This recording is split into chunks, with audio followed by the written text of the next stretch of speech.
Michel Platini, l'une des légendes les plus respectées du football français, a toujours cru que la réussite n'avait de sens que lorsqu'elle était partagée.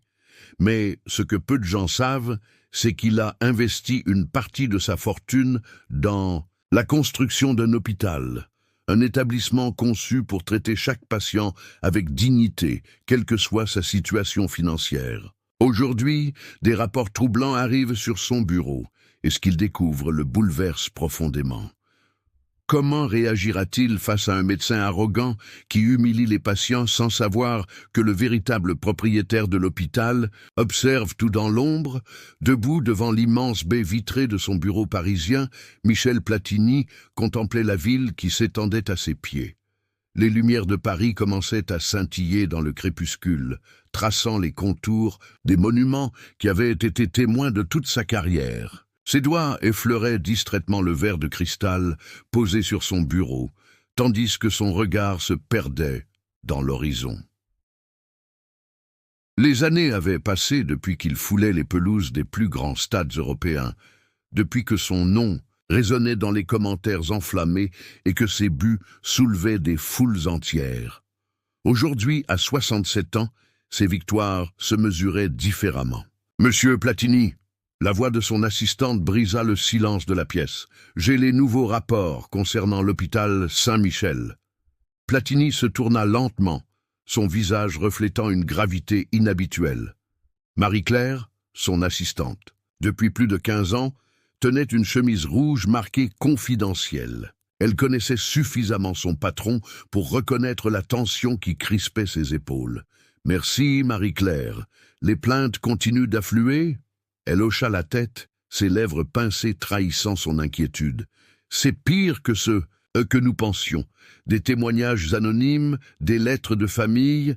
Certains médecins, particulièrement le docteur Marchand, semblent traiter les patients comme des numéros. » Platini prit la chemise et l'ouvrit. Ses yeux parcoururent rapidement les pages, s'arrêtant sur certains passages soulignés. Son expression s'assombrit davantage. « Comment est-ce possible ?» murmura-t-il, plus pour lui-même que pour son assistante. Cet hôpital devait être différent. J'ai personnellement insisté sur les valeurs d'humanité, de respect, de dignité. Il referma brusquement le dossier, une détermination nouvelle s'inscrivant sur son visage. Les rapports officiels affirmaient que tout fonctionnait parfaitement. Mais ces témoignages racontaient une toute autre histoire. « Marie-Claire, annulez mes rendez-vous pour les 3 prochains jours. » « Tous vos rendez-vous, monsieur? Même la conférence de l'UEFA? »« Tous, » confirma-t-il, son regard retrouvant l'intensité qui avait autrefois fait trembler ses adversaires sur le terrain. « Il est temps que je voie de mes propres yeux ce qui se passe dans cet hôpital. Vous allez vous y rendre personnellement ?» demanda-t-elle, surprise. Platini hocha la tête, déjà perdu dans ses pensées. « Oui, mais pas comme Michel Platini. Je veux voir comment on traite les patients ordinaires, ceux qui n'ont pas de nom célèbre ou de compte en banque bien garni. » Il se retourna vers la fenêtre, observant la ville qui s'illuminait progressivement. Une nouvelle mission prenait forme dans son esprit, une mission où personne ne reconnaîtrait l'ancien numéro 10 de l'équipe de France. Le lendemain matin, Michel Platini se tenait devant le miroir en pied de sa chambre. Son appartement parisien, élégant mais sans ostentation, reflétait l'homme qu'il était devenu, quelqu'un qui appréciait la qualité sans avoir besoin de l'exhiber. Les rayons du soleil filtraient à travers les rideaux en lin, illuminant les quelques trophées qu'il avait conservés parmi les centaines reçus au cours de sa carrière. Son regard s'attarda sur son reflet. Ce visage que la France entière connaissait, ces traits que les caméras avaient capturés des milliers de fois, ces yeux qui avaient fixé les plus grands gardiens d'Europe, avant de marquer. Comment faire disparaître Michel Platini? Il ouvrit l'armoire la moins utilisée de son dressing et en sortit des vêtements qu'il n'avait pas portés depuis des années. Un jean délavé, une chemise ordinaire légèrement élimée au coude, une veste en toile sans marque, des chaussures confortables, mais visiblement usées. « Parfait !» murmura-t-il en disposant ses vêtements sur le lit. Dans sa salle de bain, il examina attentivement ses options. Ses cheveux grisonnants étaient toujours coiffés avec soin. comme le public s'y attendait. Il passa sa main dans sa chevelure, ébouriffant délibérément ce que son coiffeur s'appliquait habituellement à discipliner. Platini sortit d'un tiroir une petite paire de ciseaux et, après un moment d'hésitation, coupa quelques mèches rebelles. Ce n'était pas un changement radical, mais suffisant pour altérer sa silhouette familière. Il ajouta quelques jours de barbe grisonnante, soigneusement négligée. En s'habillant, chaque geste semblait le ramener des années en arrière, avant la gloire, avant que son nom ne devienne synonyme d'excellence. Il retira sa montre suisse, son alliance en or blanc, remplaçant cette dernière par une simple bague en acier. Dans son portefeuille, il ne garda qu'une carte d'identité, quelques billets froissés et une carte vitale anonyme préparée pour l'occasion. Jean Moreau, dit-il à voix haute, testant son nouveau nom, s'habituant à cette identité d'emprunt. Retraité, ancien professeur d'éducation physique. Il répéta plusieurs fois cette présentation, ajustant subtilement son accent, adoucissant sa posture, naturellement autoritaire, voûtant légèrement ses épaules, comme quelqu'un que la vie aurait un peu plus éprouvé. Dans le hall de son immeuble, il évita l'ascenseur que prenaient habituellement les résidents fortunés et descendit par l'escalier de service. Au lieu d'appeler son chauffeur, il marcha jusqu'à la station de métro la plus proche, se fondant progressivement dans la foule anonyme des Parisiens. Dans la rame bondée, personne ne lui jeta un second regard. Pour la première fois depuis des décennies, Michel Platini était invisible. Juste un homme ordinaire parmi tant d'autres. Cette sensation était à la fois étrange et curieusement libératrice. En sortant à la station proche de l'hôpital Saint-Michel, il ressentit un frisson d'appréhension. Les imposantes façades blanches se dressaient devant lui, portant discrètement son nom sur une plaque de marbre à l'entrée. Il prit une profonde inspiration et avança vers les portes automatiques, laissant définitivement Michel Platini derrière lui. L'intérieur de l'hôpital Saint-Michel contrastait étrangement avec son apparence extérieure. Si l'architecture imposante promettait excellence et bienveillance, l'atmosphère qui régnait dans le hall d'accueil racontait une toute autre histoire. Platini, désormais Jean Moreau, s'avança vers le comptoir de réception, observant attentivement chaque détail. Derrière le comptoir, une jeune femme blonde tapait frénétiquement sur son clavier, son badge indiquant « Madame Leclerc, accueil ». Elle ne leva pas les yeux quand Platini se présenta devant elle, continuant à fixer son écran pendant plusieurs secondes, avant de daigner lui accorder son attention. « Bonjour, je voudrais prendre rendez-vous pour une consultation », commença Platini d'une voix volontairement plus douce que son timbre habituel. La réceptionniste le détailla rapidement, son regard s'attardant sur sa veste usée et ses chaussures défraîchies. Ses lèvres se pincèrent légèrement. « Vous avez une assurance complémentaire » demanda-t-elle sèchement. « Non, juste la sécurité sociale. » Elle soupira ostensiblement, comme si cette réponse compliquait inutilement sa journée. « Remplissez ce formulaire. Les délais d'attente sont longs pour les consultations standards. » Platini prit le document, notant mentalement le ton condescendant. À côté de lui, un homme en costume élégant s'approcha d'un autre guichet. La transformation fut immédiate. Sourire, politesse empressée, proposition de rendez-vous rapide. « Monsieur Deschamps, le docteur Marchand pourra vous recevoir dès demain matin », annonça une autre réceptionniste avec une chaleur que Platini n'avait pas entendue jusqu'alors. Il s'installa dans la salle d'attente, formulaire en main. L'espace était rempli de patients aux expressions résignées. Une femme âgée toussait dans un coin, ignorée par le personnel qui passait devant elle. Un jeune homme tenait son bras visiblement douloureux, son visage crispé par l'attente. Une infirmière traversa la salle, s'arrêtant uniquement pour adresser quelques mots à une femme bien habillée, ignorant complètement les autres patients. Le message était clair. Certaines vies valaient plus que d'autres dans cet établissement. Platini sentit une colère froide monter en lui. Discrètement, il sortit un petit carnet de sa poche et commença à noter ses observations. Heures d'attente, différences de traitement, remarques désobligeantes du personnel. Chaque détail était soigneusement consigné. Excusez-moi. Une voix faible l'interrompit. C'était la femme âgée. Vous savez combien de temps ça va encore durer? J'attends depuis 3 heures. Avant que Platini ne puisse répondre, une infirmière passa à côté d'eux. Si vous êtes pressée, madame, il y a d'autres hôpitaux dans Paris, lança-t-elle sans même ralentir. Le crayon de Platini se figea sur son carnet. Ce n'était pas simplement de l'indifférence qu'il observait, c'était du mépris. Les minutes s'étiraient interminablement dans la salle d'attente. Platini, toujours dans son rôle de Jean Moreau, continuait d'observer et de noter chaque détail qui confirmait ses soupçons. Le brouhaha ambiant s'interrompit soudainement lorsque les portes s'ouvrirent avec fracas.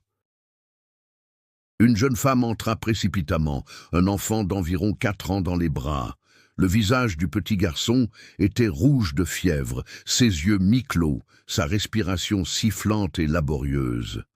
La mère, les traits tirés par l'angoisse, se précipita vers le comptoir d'accueil. « S'il vous plaît » implora-t-elle, sa voix tremblante de panique. « Mon fils est brûlant de fièvre depuis hier soir. Il n'arrive presque plus à respirer. » Madame Leclerc leva à peine les yeux de son écran. « Remplissez ce formulaire et prenez un numéro. On vous appellera. Mais c'est urgent. Il a plus de 40 de fièvre. Il... » « Madame, » l'interrompit sèchement la réceptionniste, « tout le monde ici pense que son cas est urgent. Si c'était vraiment une urgence vitale, vous seriez allé directement aux urgences, pas à l'accueil. Général. » La mère, désorientée, jeta un regard désespéré autour d'elle. « On m'a dit de venir ici pour la pédiatrie. » Platini sentit ses poings se serrer. Il connaissait la disposition de son propre hôpital. Le service pédiatrique se trouvait effectivement dans cette aile. Mais la réceptionniste n'avait visiblement aucune intention de l'orienter correctement. L'enfant gémit faiblement, son petit corps secoué par une quinte de toux. Sa mère, au bord des larmes, retourna s'asseoir, berçant son fils en lui murmurant des paroles rassurantes qu'elle-même ne semblait pas croire. Une infirmière passa près d'eux, jeta un coup d'œil au visage écarlate de l'enfant, puis continua son chemin sans s'arrêter. Platini n'en croyait pas ses yeux. Il avait vu des arbitres faire preuve de plus d'empathie sur un terrain de football que ce personnel médical censé prendre soin des plus vulnérables. Il dut lutter contre l'impulsion presque irrésistible de se lever, de révéler son identité, d'exiger que cet enfant soit soigné immédiatement. Mais il savait que cela compromettrait son enquête. Il devait voir jusqu'où allait le problème, comprendre qui était responsable de cette culture d'indifférence. À côté de lui, la mère essuyait des larmes silencieuses, tout en rafraîchissant le front de son fils avec un mouchoir humide. Leurs regards se croisèrent brièvement, celui d'une mère impuissante et celui d'un homme qui, sous son masque d'anonymat, sentait monter en lui une détermination implacable. « N'y a-t-il vraiment personne pour aider cet enfant ?» murmura-t-il, assez fort pour être entendu des membres du personnel qui passaient à proximité. Personne ne lui répondit. Mais quelqu'un allait bientôt devoir répondre de tout ceci. Soudain, silence s'abattit sur la salle d'attente, comme si quelqu'un avait brusquement coupé le son d'un film. Platini leva les yeux de son carnet pour voir ce qui provoquait cette réaction collective. Les portes séparant l'accueil des couloirs intérieurs venaient de s'ouvrir sur un homme d'une 50aine d'années, grand, au visage sévère encadré, de cheveux poivre et sel, impeccablement coiffés. Sa blouse blanche, d'une propreté immaculée, contrastait avec les plis parfaits de son pantalon sur mesure. Il tenait à la main un gobelet de café haut de gamme, celui qu'on ne trouvait pas à la cafétéria de l'hôpital. Tout, dans sa démarche assurée, dans son regard qui ne s'abaissait jamais vers les patients, trahissait un sentiment de supériorité absolue. « Docteur Marchand !» murmura une infirmière à proximité de Platini, son ton mêlant respect et crainte. À la simple mention de ce nom, Platini se redressa légèrement.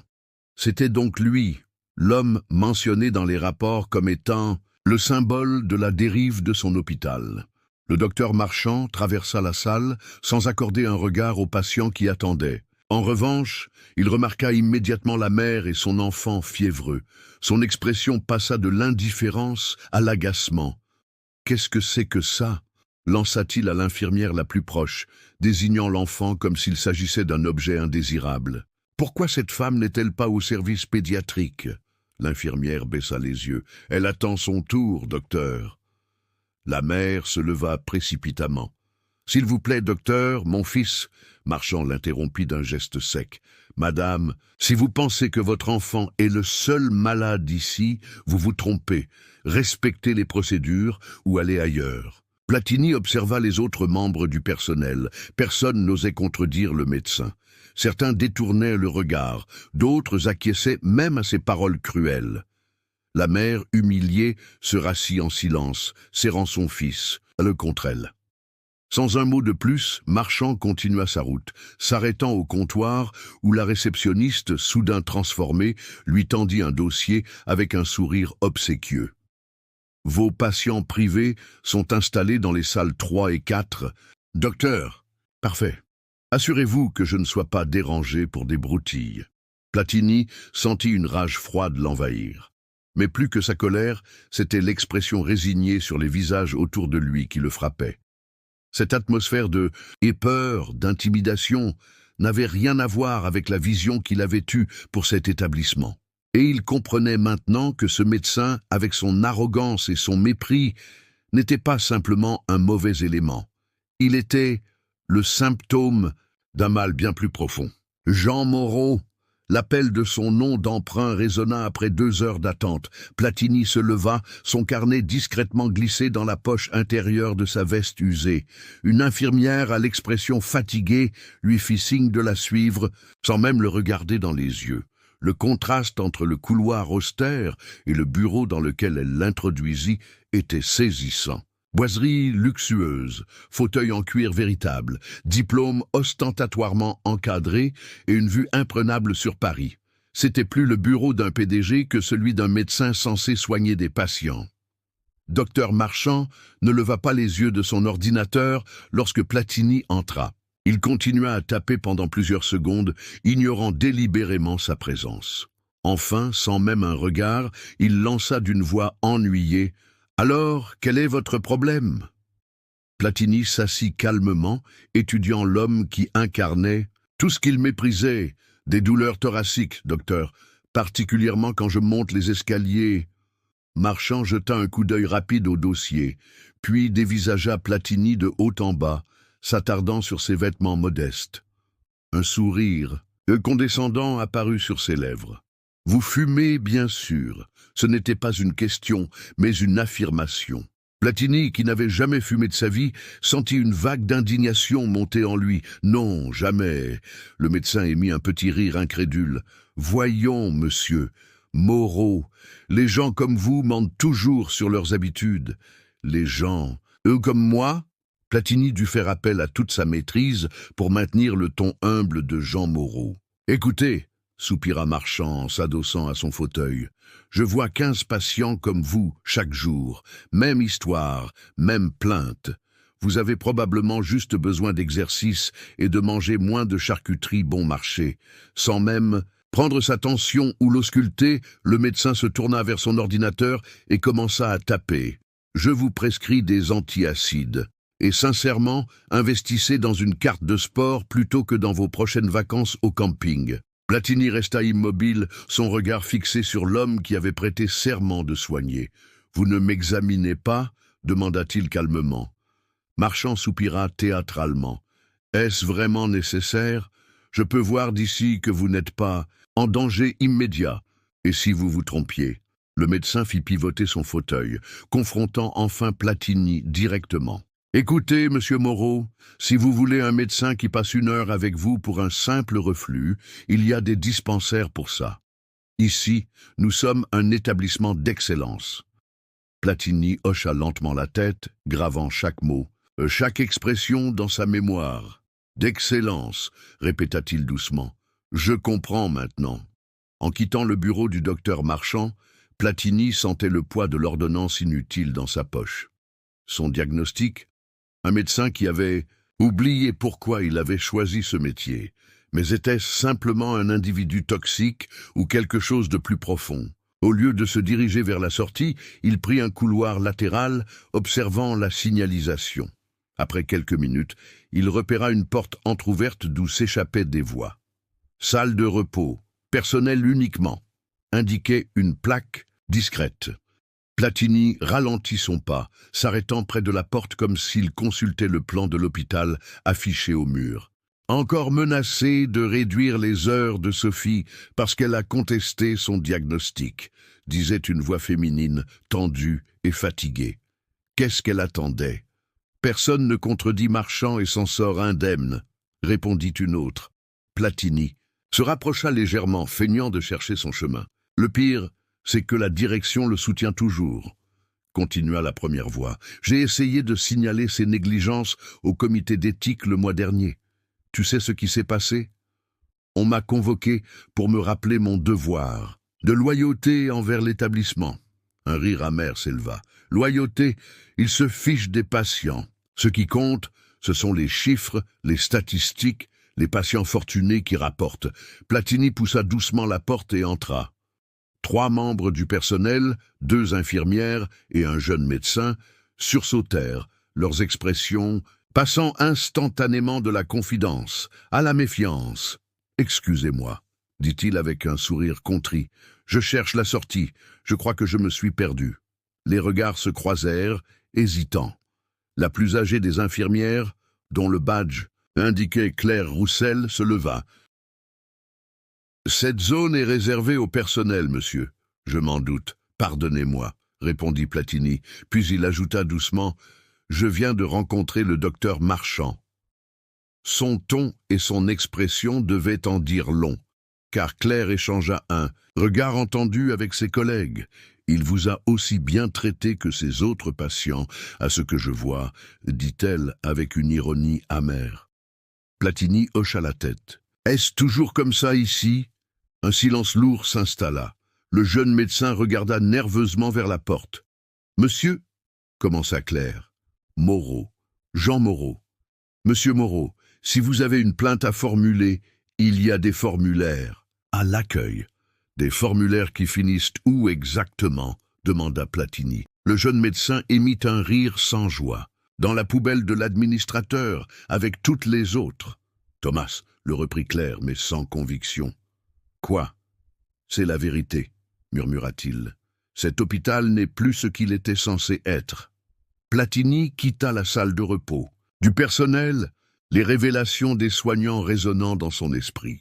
Il se dirigea vers l'entrée principale, prêt à rentrer chez lui pour planifier ses prochaines actions, quand des cris provenant du service des urgences attirèrent son attention. Il s'approcha discrètement de l'entrée du service. La salle d'attente des urgences était bondée, l'atmosphère encore plus tendue que dans le reste de l'hôpital. Son regard s'arrêta sur un homme âgé, assis dans un fauteuil roulant, le visage gris de douleur, une main crispée sur sa poitrine. « S'il vous plaît », suppliait une femme à ses côtés, probablement sa fille. « Mon père attend depuis 2 heures. Il a 82 ans, des antécédents cardiaques, et il souffre terriblement. » L'infirmière d'accueil leva les yeux au ciel, visiblement agacée par cette insistance. « Comme je vous l'ai déjà dit, nous avons des priorités, et ces priorités incluent-elles de laisser mourir un vieil homme ?» La voix de la fille tremblait d'indignation. C'est à ce moment précis que Dr Marchand traversa le hall. Dossier en main, il s'arrêta, observant la scène avec irritation. « Quel est le problème ici ?» demanda-t-il sèchement. La fille se tourna vers lui, l'espoir remplaçant momentanément la colère. « Docteur, mon père, votre père attend comme tout le monde !» coupa Marchand, sans même regarder le vieil homme. « Vous pensez que votre situation est exceptionnelle ? Il a des douleurs thoraciques, il est pâle, il transpire. »« Madame !» l'interrompit Marchand, haussant la voix pour que toute la salle l'entende. « À votre âge, vous devriez savoir que crier ne vous fera pas passer devant les autres. Votre père est vieux, oui. Ce n'est pas une surprise qu'il ait des douleurs. » Un murmure consterné parcourut la salle d'attente. Le vieil homme, malgré sa douleur, baissa la tête, humilié. « Docteur, c'est inhumain !» protesta la fille. « Il pourrait faire un infarctus pendant que nous parlons. » Marchand eut un sourire glacial. « Madame, je vois des dizaines de personnes âgées chaque jour qui pensent faire une crise cardiaque à la moindre douleur. La plupart du temps, c'est simplement leur âge qui les rattrape. Il se tourna vers la salle, comme pour prendre l'assemblée à témoin de l'inconvenance de cette femme. Si nous devions traiter en urgence chaque personne âgée qui a mal quelque part, nous n'aurions plus de ressources pour ceux qui en ont vraiment besoin. Platini resta figé, incrédule devant tant de cruauté. Le vieil homme gémit doucement, se penchant en avant. Sa respiration devenait visiblement plus laborieuse. « Docteur », murmura-t-il d'une voix à peine audible. Marchand l'ignora complètement, se tournant déjà pour partir. « Suivez la procédure, comme tout le monde. » C'était trop. Platini sentit quelque chose se briser en lui, non pas sa détermination, mais sa patience. Il avait vu suffisamment. L'enquête était terminée. Platini quitta les urgences d'un pas, décidé, abandonnant définitivement son rôle d'observateur passif. Le temps du témoignage était terminé.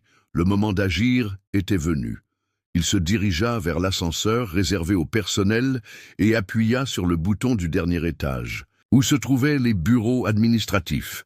L'étage directorial contrastait violemment avec le reste de l'hôpital. Moquette épaisse, éclairage tamisé, œuvres d'art contemporain ornant les murs. Ici, les cris de douleur et l'odeur de désinfectant semblaient appartenir à un autre monde. Une assistante élégante l'intercepta immédiatement, son regard réprobateur parcourant sa tenue modeste. « Monsieur, cet étage est réservé au personnel administratif. Les patients doivent rester au rez-de-chaussée.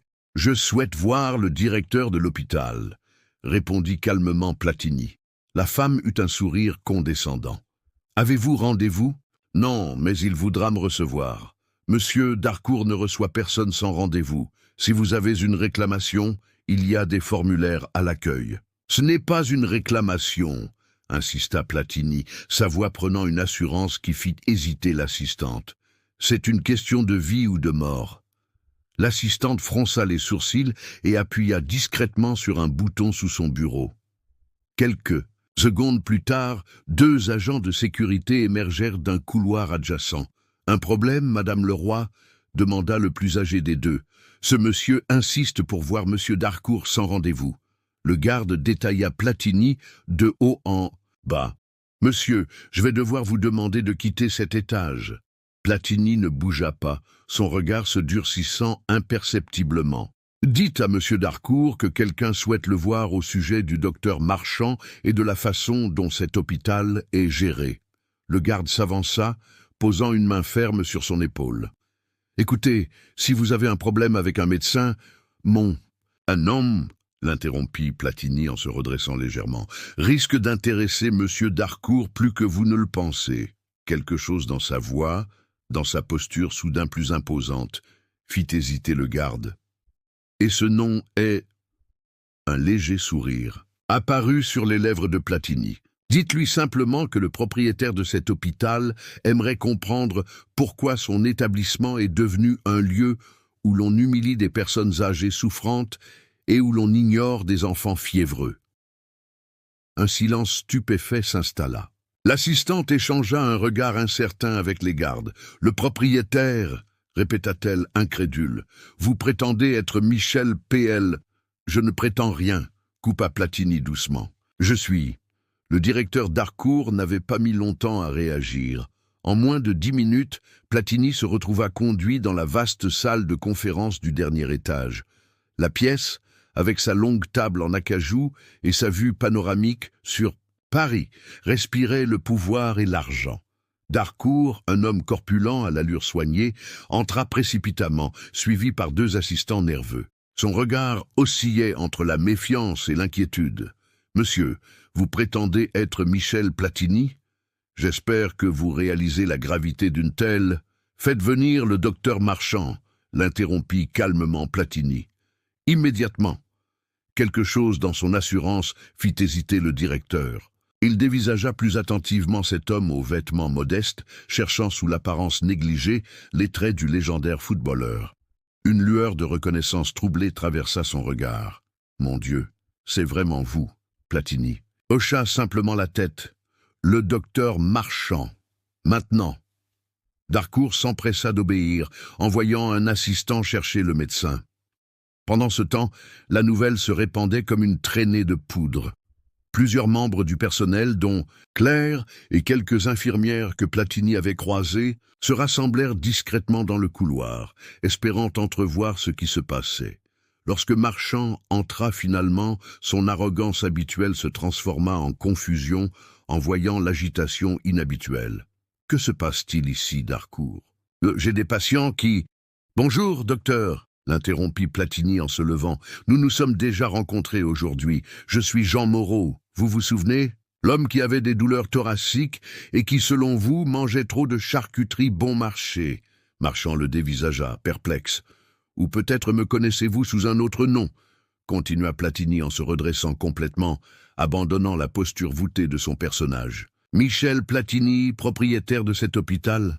La stupeur figea le visage du médecin. Le carnet de notes que Platini posa sur la table semblait soudain peser 1 tonne. « J'ai tout vu, docteur. La mère avec son enfant fiévreux que vous avez humilié. L'homme âgé aux urgences que vous avez traité comme un déchet. Chaque patient que vous avez méprisé. Chaque diagnostic bâclé. Chaque moment où vous avez trahi le serment que vous avez prêté. » Un silence assourdissant envahit la pièce. Par la porte entr'ouverte, les employés observaient stupéfaits. « Je n'ai pas construit cet hôpital pour qu'il devienne un lieu où les patients sont jugés sur leur apparence ou leur compte en banque, » déclara Platini, sa voix calme mais implacable. « Et vous, Darcourt, vous avez permis que cela arrive. » Le directeur pâlit, soudain conscient de la tempête qui s'annonçait. Le docteur Marchand fut le premier à retrouver sa voix, un sourire forcé se dessinant sur ses lèvres. « Monsieur Platini, c'est un honneur de vous rencontrer enfin. Il y a visiblement un malentendu. Ce que vous avez pu observer aujourd'hui ne reflète pas notre fonctionnement habituel. Si vous me permettez d'expliquer... » « Je n'ai pas besoin d'explication, » coupa Platini, sa voix calme mais tranchante. « J'ai besoin que vous quittiez cet hôpital, immédiatement. » Le sourire de Marchand s'évanouit. « Vous ne pouvez pas être sérieux. Je suis le médecin-chef de ce service depuis 8 ans. Mes statistiques sont excellentes, mes patients fortunés. »« Vos patients fortunés, » répéta Platini. « Et les autres ? Ceux qui n'ont pas les moyens de vous offrir des bouteilles de vin ou des invitations à leur villa, ils ne méritent pas les mêmes soins. » Darcourt s'éclaircit nerveusement la gorge. « Monsieur Platini, le docteur Marchand est l'un de nos éléments les plus productifs. Peut-être qu'une réprimande serait plus appropriée ?» Platini ouvrit son carnet, feuilletant ses pages remplies de notes. « Réprimande ? Pour avoir ignoré un enfant fiévreux ? Pour avoir humilié un homme âgé potentiellement en train de faire un infarctus? Pour avoir instauré un climat de peur parmi le personnel ?» Dans le couloir, le groupe de soignants s'était agrandi. Claire, l'infirmière de la salle de repos, se tenait au premier rang, ses yeux brillants d'émotion contenue. « Monsieur, vous ne comprenez pas les réalités de la gestion d'un hôpital moderne, » tenta Marchand, sa voix perdant progressivement son assurance. « J'ai vu ces réalités aujourd'hui. Elles ne correspondent pas à ma vision, » répondit simplement Platini, avant de se tourner vers le personnel rassemblé. « À partir d'aujourd'hui, cet hôpital change de cap. Docteur Marchand est relevé de ses deux fonctions. Et pour tous ceux qui ont eu peur de parler, de signaler des abus ou des négligences, cette peur s'arrête maintenant. » Marchand blêmit. « Vous ne pouvez pas faire ça. J'ai des contrats, des droits. » « Vous aviez aussi des devoirs, » l'interrompit sèchement Platini. « La sécurité va vous accompagner pour récupérer vos affaires. » Darcourt, voyant le vent tourner, s'empressa d'acquiescer. « Bien sûr, monsieur Platini. Nous allons prendre toutes les mesures nécessaires pour... Nous parlerons de votre avenir dans cet établissement plus tard, Darcourt, » dit Platini sans le regarder. Un murmure parcourut le personnel rassemblé. Certains échangeaient des regards. Incrédules, d'autres semblaient au bord des larmes. Claire s'avança légèrement. « Est-ce que c'est vraiment en train de se produire ?» murmura-t-elle à son jeune collègue. 3 mois plus tard, l'hôpital Saint-Michel semblait méconnaissable. Les mêmes murs, les mêmes couloirs, mais l'atmosphère avait radicalement changé. Michel Platini, vêtu cette fois d'un costume sobre mais élégant, traversait les services, s'arrêtant pour échanger quelques mots avec le personnel et les patients. La salle d'attente, autrefois silencieuse et tendue, bourdonnait désormais d'une activité organisée et bienveillante. Des bénévoles circulaient entre les patients, offrant assistance et réconfort. Un écran digital transparent indiquait les temps d'attente estimés, actualisés en temps réel. Claire Roussel, promue coordinatrice des soins infirmiers, accueillit Platini avec un sourire détendu qui contrastait avec la tension perpétuelle d'autrefois. Les nouveaux protocoles fonctionnent remarquablement, expliqua-t-elle en marchant à ses côtés. Les patients sont vus dans l'ordre de gravité médicale, pas selon leur capacité à payer ou à crier plus fort. Le personnel se sent enfin respecté et écouté. Platini hocha la tête, notant les petits détails qui faisaient toute la différence. Le ton chaleureux des réceptionnistes, les médecins qui prenaient le temps d'expliquer les diagnostics, la propreté impeccable des lieux, et le système de signalement anonyme. 15 suggestions d'amélioration cette semaine, mais aucune plainte grave, répondit Claire avec fierté. Le nouveau directeur prend chaque remarque au sérieux. Tournant dans un couloir, Platini s'arrêta net. Devant lui, dans le service de cardiologie, un homme âgé familier était assis sur le bord d'un lit, entouré par sa fille et un médecin attentif. Le même vieil homme qui, 3 mois plus tôt, gémissait de douleur aux urgences, ignoré par Marchand. Il a survécu, murmura Platini. Claire acquiesça. Grâce à vous, il avait bien fait un infarctus ce jour-là. Le docteur Fournier l'a pris en charge immédiatement après votre intervention. Il revient pour son suivi. L'homme aperçut Platini et leva la main en signe de reconnaissance. Sa fille s'approcha, les yeux brillants d'émotion. « Monsieur Platini, je n'ai jamais eu l'occasion de vous remercier. Sans vous. » Platini serra doucement sa main, ému, mais gêné par la gratitude. Plus loin, près de la pédiatrie, une jeune femme attendait patiemment avec un petit garçon jouant à ses pieds, la mère de l'enfant fiévreux. Elle aussi semblait avoir retrouvé confiance en l'institution. En regagnant son bureau, un espace désormais plus modeste et accessible, Platini s'arrêta devant la baie vitrée. La ville s'étendait devant lui, comme ce jour où il avait pris la décision de mener son enquête. « Tout va bien, monsieur Platini ?» demanda Marie-Claire en entrant avec des dossiers. Il sourit, contemplant son hôpital transformé. « Oui, maintenant, tout va bien. »